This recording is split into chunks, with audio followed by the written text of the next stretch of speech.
In today's video, I'm going to teach you how to record a refund paid to a customer in Zoho Books. This process is straightforward and can be completed in just a few steps, so let's get started. First, you need to sign in to your Zoho Books account. Head over to your login page and click on the Sign In button. This will open up a few options for logging in. For simplicity, let's use the Google Sign In feature. Click on Google and you'll be prompted to select the right account. When choosing your account, remember that it might take a little while to load, especially if your internet connection is slow. So don't worry if it takes a few seconds, just be patient. Once you're logged in, direct your attention to the menu where you'll find the Sales tab. Click on this tab, which will present you with a variety of options related to your sales transactions. Here you'll want to find the Credit Notes option.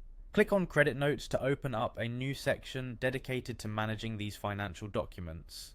Next, you'll need to look for the Create New Credit Note option. This step allows you to begin documenting your refund process formally. Once inside the credit note creation page, it's time to input some critical details. Start by adding the customer's name. In this section, you want to ensure that the customer's information is accurate, as it will be linked to their account for future reference. After entering the customer's name, move on to adding the credit note date.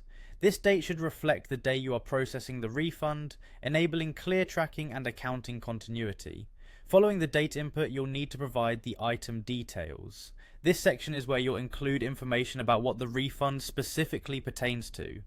Be precise here, as well-documented records help maintain clarity for both you and your customers. When everything is filled out, it's time to save as open. This status allows further actions to be applied to the credit note, essentially keeping it ready for final processing. Once saved, locate the credit note you've just created.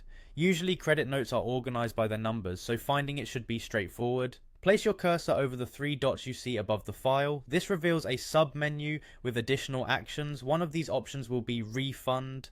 Click on Refund and this will initiate the refund process associated with this credit note. And there you have it, your refund process in Zoho Books is successfully recorded. By following these steps, you ensure that all necessary information is documented properly in your system, keeping your finances transparent and well managed. Thank you for watching, and be sure to like and subscribe for more helpful tutorials.